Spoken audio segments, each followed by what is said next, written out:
Hi, happy Thursday. It's Meredith. I'm here with our message for the 21st of October, 2021. We are using Wheel of the Year Tarot for our message today and just tarot.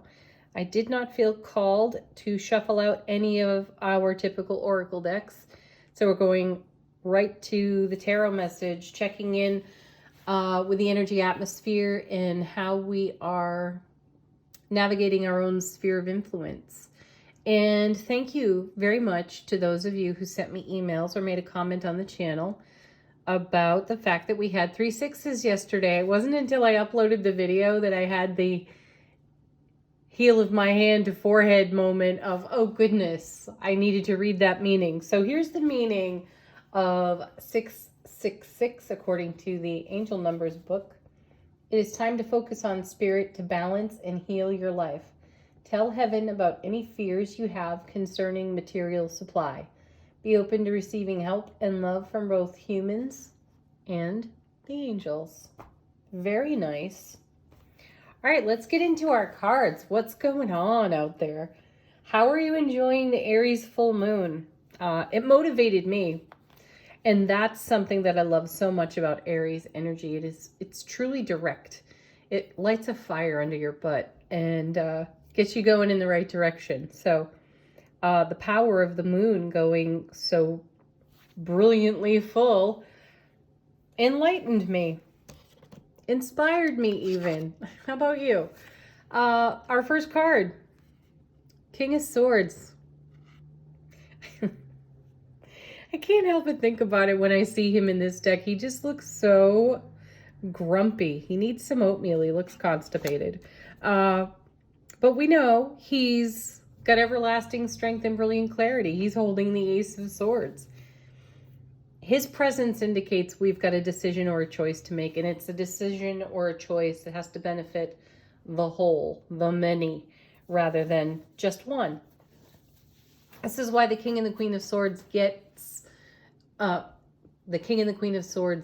a reputation for being somewhat cold, and which is not at all the case. They're very loving, heart-centered. Just not everybody's happy with their decisions all the time, and we're not always happy with our decisions all the time either. Sometimes there's a level of sacrifice involved with the decision and the choice that we're making. We've seen the Lover's card a couple of times recently, so we know the truth of that. I feel a level of excitement in his card today. Let's see what comes with him. Hello, Scorpio.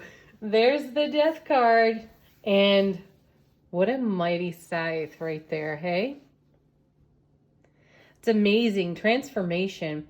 An ending and a beginning happening all at once, simultaneously. And, pardon. No wonder we have the King here. So something's up with the Death card. Let's see what else we have so we can elaborate on that. Goodness. 10 of Swords. 6 of Swords. Whoa. Well, 10 of Swords, you know, it's called the Fallen Master. That's the Ace of Swords to the power of 10. So all 10s bring a level of fulfillment and completion. And I still feel this essence of excitement coming off the King's card with the Death card sitting right next to it. Now the 10 and the 6. So this is moving through an experience, situation, circumstance. And, you know, we're moving on from it. The Death card can often suggest that the ending has a bit of bitter to it, but the beginning is full of sweet. So take this where it's most relevant for you, for your personal, unique circumstances. What's going on in your world where you've reached a level of fulfillment? You have as much clarity on a subject or a topic as you could possibly have. And what choices are you making because of that? And how are you moving forward? How are you flowing as a result of the 10 of Swords showing up in your world today? What is the Death card sweeping away for you? What is passing off your foundation? These are great questions to consider for yourself as you consider these cards. Next we have, my goodness, another sword, and it's the Knight. Mr. Impetuous himself. You know, he's the one that you rely on to get something where it needs to go. You need a mission fulfilled, he's the one you call. He's an absolute point A to point B kind of knight. His issue, though, is that he doesn't necessarily see what's in the periphery. So he can rush headlong into a set of circumstances without, without seeing some of the important signs along the way. His saving grace here is that the king is above him. So we're seeing progress, we're seeing transition. We're seeing transition here, too, in the Death card. Where's he headed? So now we have the Queen of Pentacles, also a repeat card for us. This is the mother of the material here in tarot. And she comes with, pardon, the Ten of Cups. Is it the Ten of Cups? Yes.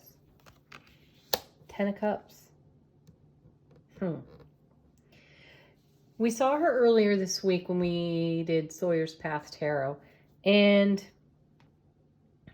we spoke about how she has a vision that she holds within her heart space. And there's no question for her about whether or not it will come to pass. It simply will, because this is what she's investing her energy in.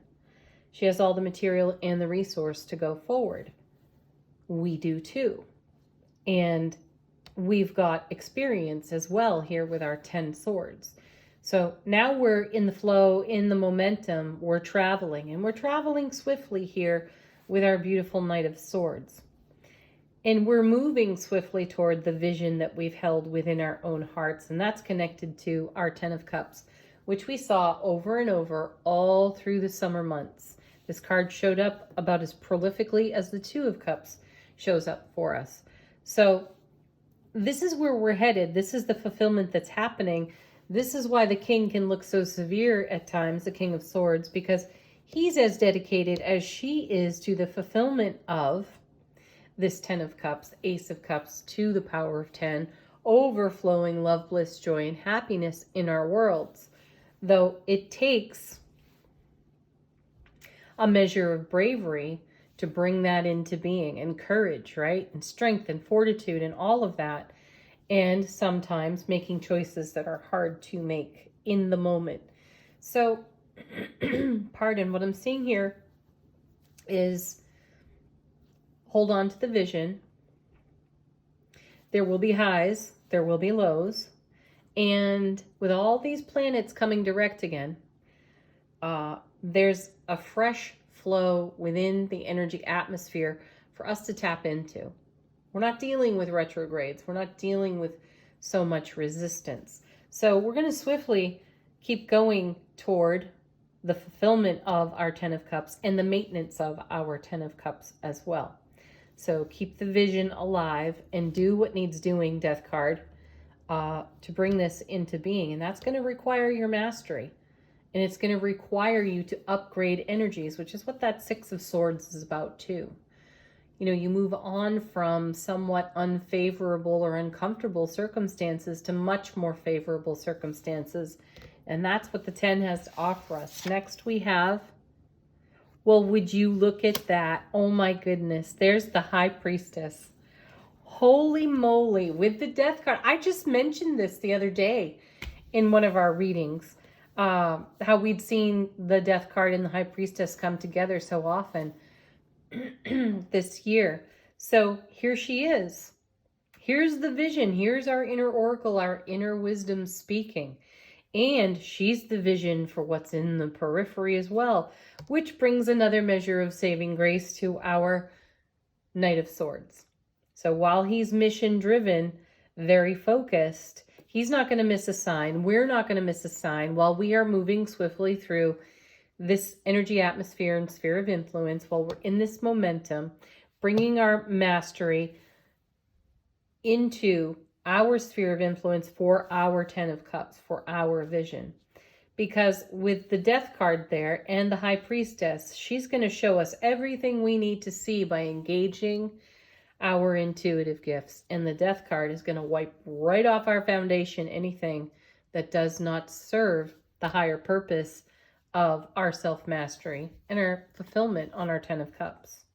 Whoa, that's really powerful energy. Okay, so let's take a look at the bottom of the deck. This is what the universe is working on behind the scenes. This is information that we are that's not necessarily obvious to us. And our first card is the Star. And I think this happened in yesterday's reading. We had the Star here as well.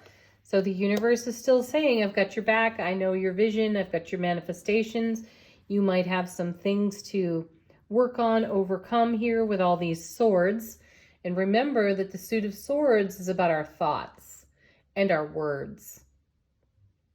So how are you speaking over your life? How are you thinking about your life? And are you being like the Queen of Pentacles here and holding to the vision, or are you becoming distracted by all these pointy swords? Next, oh, lovely. There it is, another sword card, but it's the Three of Swords. So now we have in the unseen, this feels like a memory field, the Three of Swords here at this point and next to the Star. It feels like a memory field. It's something, our memories could get triggered around, well, remember when, and do you remember how difficult that was? And maybe I shouldn't do this because that was so difficult then. Remember that you overcame whatever your Three of Swords experience was. Likely brought some pain, loss, and sorrow. That's at the core of this card. Reconsider pain, loss, and sorrow and how it shaped you into the being you are right now and what you're making of your life experience as a result of this. Not out of fear, but out of love. Last, certainly not least, look at this. The major arcana counterpart to the Knight of Swords, we have the Chariot. Pardon. So more swift moving energy and more confirmation from the universe saying, I really do have your back and I have full peace, grace, ease with the momentum of how everything is flowing in your sphere of influence. Lean into that kind of energy. All right, let's do angel answers. This is your opportunity to ask a question, get a fresh message in the reading, or confirm something for yourself. Our first card is, it's up to you. Yeah, you're the one driving that chariot. You're the Knight of Swords. It's up to you. How are you going to use the energy of the swift moving energy of those cards?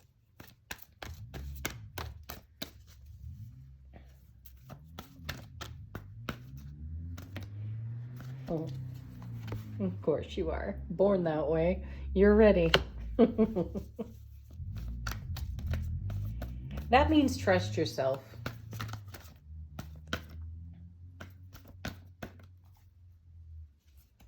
Next we have ask your angels. Again, pay attention to the signs that are in your environment and trust that those are signs from your connection, communication with the universe, the multiverse, the divine all. And last, look at this.